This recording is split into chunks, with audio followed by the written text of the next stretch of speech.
আম নিয়ে শিলিগুড়ির সুপার মার্কেটে যাওয়ার সময় নিয়ন্ত্রণ হারিয়ে উল্টে গেল আম বোঝাই ট্রাক। ঘটনাস্থলে মৃত্যু হল ট্রাকের চালকের। শনিবার ভোরে চোপড়া থানার সোনাপুরের ৩ মাইল রোড এলাকার ঘটনা। পুলিশ জানিয়েছে, মৃতের নাম সুরজিৎ ঘোষ, ৩০, বাড়ি বজবজে। কৃষ্ণনগর থেকে আম বোঝাই করে শিলিগুড়ি সুপারমার্কেটে নিয়ে যাওয়া হচ্ছিল বলে জানিয়েছেন ট্রাকের খালাসি। এদিন ঘুমের ঝুলে হঠাৎই নিয়ন্ত্রণ হারিয়ে ট্রাকটি একটি গাছে ধাক্কা মারে। ঘটনাস্থলে মৃত্যু হয় ট্রাক চালকের।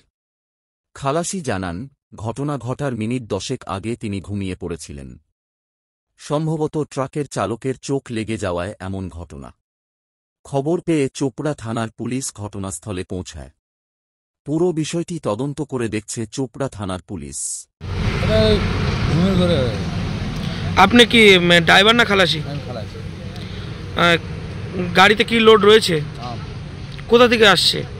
কৃষ্ণনগর থেকে লোড করে। কোথায় যাবে? শিলিগুড়ি সুপারমার্কেট। শিলিগুড়ি সুপারমার্কেট। কি হয়েছিল ঘটনাটা যদি একটু খুলে বলেন। খুলে কি বলবো, যে আমিও তো ঘুমিয়ে পড়েছিলাম।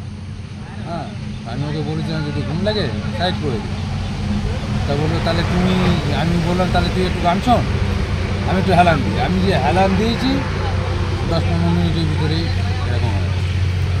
তবে কি দেখতে পেলেন? তবে উঠে দেখতে পাচ্ছি যে আমি মাঠের মধ্যেখানে এইরকম ডালপালা এসব পড়ে ও আমার ঘাড়ের উপরে পড়ে রয়েছে। হ্যাঁ, আমি আমার উপরে ঠেলে উঠলাম, হাত পাতে কেটে গেল। আমি উঠে এইখান থেকে দৌড়ে পাশের বাড়িতে গিয়ে আমি লোক ডাকলাম। আপনার দাদা ফোন করলো। আপনার নাম? আমার নাম সঞ্জীব দাস। ড্রাইভারের নাম কি? সুরজিৎ ঘোষ। আপনারা দুজন কি একই জায়গার? না, আমি বারাসাতে থাকি আর ও মানে আপনার ইয়েতে বাদুবাজারের ওই দিকে থাকি। কি গাড়ি রয়েছে এটা? হ্যাঁ, কোন গাড়ি এটা? এটা 11 বার টাটা রাইটার।